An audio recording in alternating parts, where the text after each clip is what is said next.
Welcome in to Texans Today, everybody. I'm your host, Jeremy Chuggs, and coming up on today's show, players that the Texans could sign who are rumored to get cut / somebody who literally just got cut right before I started filming this video. All the names on this video actually come from a pretty good NFL.com article where they basically list out a ton of guys in the AFC and NFC that could be cap cut casualties this offseason. I looked at the list and I picked out 5 names that I think the Texans could consider signing if they are released from their current teams. But before we get going, I wanted to do a little Texans trivia in today's episode. So, Ka'imi Fairbairn, as a lot of you know, is the Texans' all-time leader in points. That happened this season.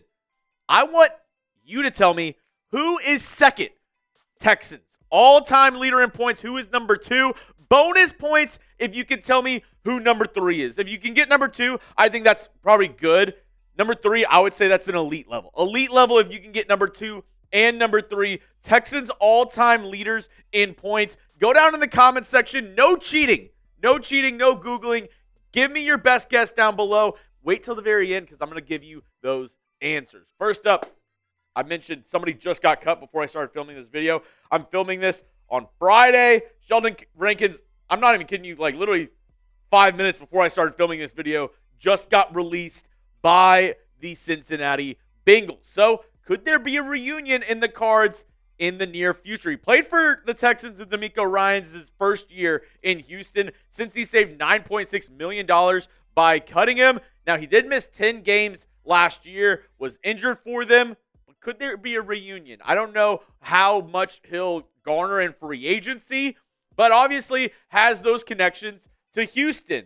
As we look at his last 4 seasons in the NFL, you do notice he has had not awful injury history, but has missed a handful of games in each of the past 4 seasons. And like I said, this past year, 10 games missed. But with the Texans in 2023, I mean, wasn't horrible. 37 tackles, 9 tackles for loss, 6 sacks, 1 forced fumble. Not a bad year by Rankins. He cashed in with the Bengals this offseason, but after signing that 2-year deal, was cut after only 1 season. So the question begs, could there be a reunion between the Texans and defensive tackle Sheldon Rankins this offseason? And could it make sense for the Texans to make this move? I want you to go down in the comment section. Give me your thoughts on Sheldon Rankins' reunion with the Houston Texans. Do you like it? Do you hate it? Are you somewhere in between? Let me know your thoughts down below in the comment section.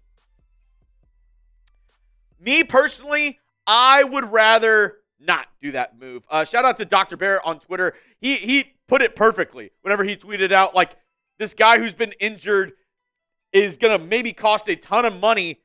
That's who we want to re-sign. Like, I'm against that. I would much rather re-sign both these options for the Texans who are, leaving in free agency or could leave in free agency, and Mario Edwards Jr. and Foley Futakasi. I think if you can keep that continuity from the Texans D-line this past season, bring it over to this year, or even maybe look into the draft at some of the defensive tackles coming out of this year's NFL draft. I think both those options are better than going out and getting Sheldon Rankins, unless he signs for like a vet min. If Sheldon Rankins is willing to sign for that, like 1.2 or however much the vet min is this season for the NFL, then I would maybe consider it as like, okay, like a good depth piece that knows the system. But if he's asking for any, kind of, $5, $6, $7, $8, $9, $10 million a year contract, yeah, I'm good on all that. Let's go to another guy who has not yet been cut, but a lot of people project him to be Christian Kirk, wide receiver for the Jacksonville Jaguars. Now, the Texans, obviously, they need some help in the wide receiver room this offseason, and Kirk could be a decent option for Houston. He signed a massive deal with the Jags in 2022, a 4-year, $72 million deal. He missed 12 games over the past 2 seasons and likely to be cut by Jacksonville this offseason. Now, as you look at his numbers over the past 4 years, I mean, in 2022, arguably maybe his best year after signing that massive contract with Jacksonville, but has missed, what is that?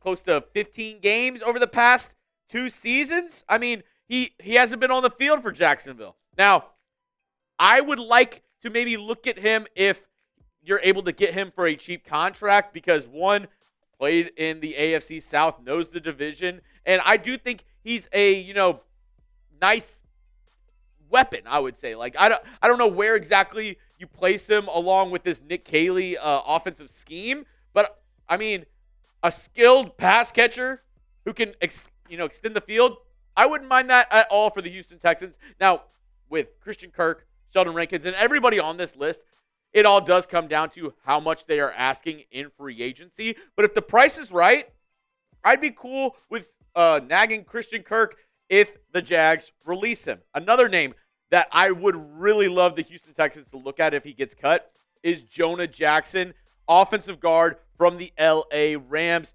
Multiple reasons for this one, right? Because Jonah Jackson, has been really good in the past. He was a Pro Bowler just a couple years back. And then he already knows Nick Caley. He knows the system. Could Caley possibly bring him over to Houston? I mean, he only played in 4 games last year, was injured for 10 of the games, and then, was a scratch towards the end of the year because whenever he came back, he just wasn't the same. He signed a massive 3-year deal last offseason, and I really do think out of every name that I'm going to tell you on this video, Jonah Jackson is probably my favorite one if he gets cut that I want the Texans to go out and look at. We all know the Texans need help along the offensive line, and getting a guy, especially if Nick Caley gives the okay, if he's like, yeah, this guy is really good. He coached with the Rams the past 2 seasons. He has seen Jonah Jackson a ton. He's been around Jonah Jackson a ton, not only in games but in practice, in OTAs, everything in between. He knows this guy. And if Caley gives the okay, if he signs off on going after a guy like Jonah Jackson, that just gives me even more confidence in the Texans and Nick Caserio going out and making this move. He would be my number 1 target for the Texans if he's cut in free agency because, like I said, he's been injured the past 3 years, but this past year, I think he could come back for me. He's still young. Obviously signed that big 3-year deal last offseason. I like this move for the Texans if he is released by the Rams. I have 2 more names coming up for you on today's program, but first, got to show some love to our friends over at Fanatics. If you are trying to get a brand new Texans jersey, hey, I got the spot for you, and they have a couple jerseys on sale right now. All you got to do, go to chatsports.com/Texans jerseys. That link will send you over directly to the Fanatics website where the jerseys are located. That link just lets them know that we sent you over there. So if you want a new CJ Stroud jersey, maybe a Jalen Petrie, maybe a Derek Stingley, hopefully he's a Texan for his entire career, that'd be a good one to buy, a little Stingley 24 in the red. One more time, go to chatsports.com/Texans jerseys. They've got you covered. Whatever jersey you want for the Houston Texans, they got it over there. Every single kind. They have the Battle Red. They have the H-Town alternates. They have the home. They have the away. Everything for you over there with our friends over at Fanatics. Next up, this name might not be a popular name, but I think it's a very intriguing one for the Texans to look at. It's James Bradberry, corner/safety for the Philadelphia Eagles. Now, this is a toughie for me because I actually talked to our Eagles host, Chase Sr., and I asked him about Bradberry because he missed all of 2024, and it was listed as an Achilles. So it wasn't necessarily a torn Achilles. Now, there are rumors that it was a torn Achilles.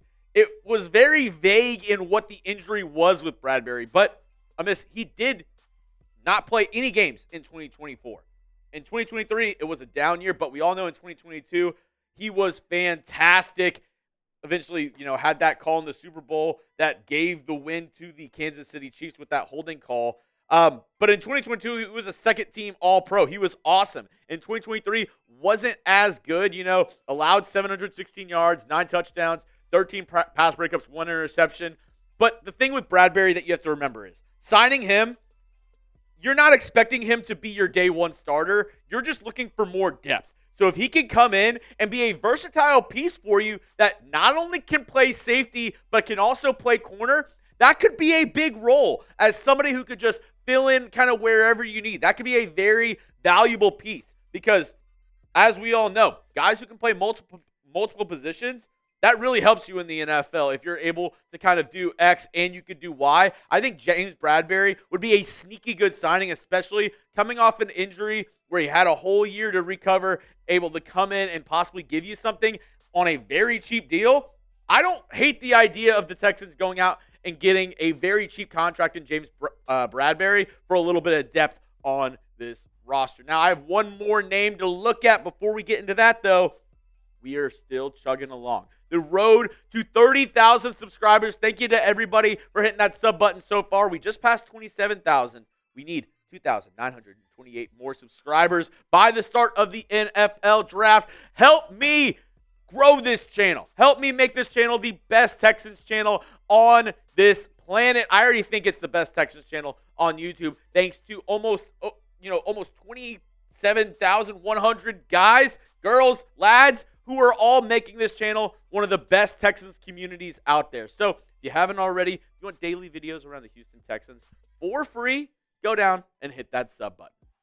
Now, the last name on this list, Amani Hooker, safety for the Tennessee Titans. This could be an interesting one as well. I like the idea of nabbing somebody in division and being able to take them away. And, they kind of know the Tennessee Titans already, and they know the Jags. They know the Colts, and they should, in essence, know the Houston Texans. Now, in 2024, Amani Hooker was not bad. A quarterback rating of nice, 69 when targeted, 9 pass breakups, 5 interceptions this year. Only a little over 230 yards allowed on the season. Now, he could be a cap casualty in Tennessee if they're looking to, clear some cap space and, make some more moves.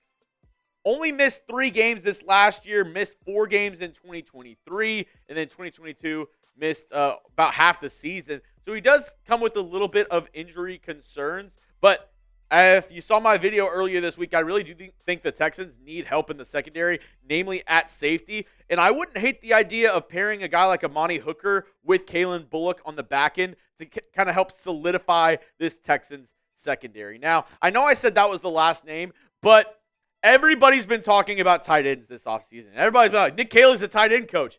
I think the Texans could, go tight end in the draft, could look at tight end here. I think, here's some bonus cut candidates for the Texans at the tight end spot, which these first two, I'm very, I really don't think those guys are getting cut in Travis Kelce and Mark Andrews. I'd be surprised, and even if they did, I think they'd still garner too much in free agency for the Texans to bite on something like that.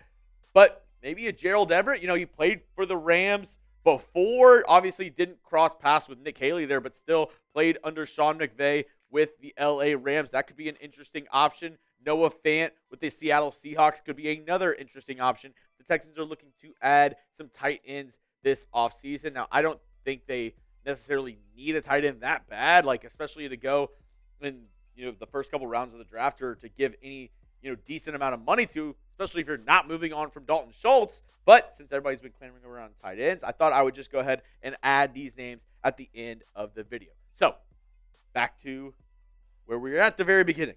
A little Texans trivia. Ka'imi Fairbairn is the Texans' all-time leader in points. Who is second?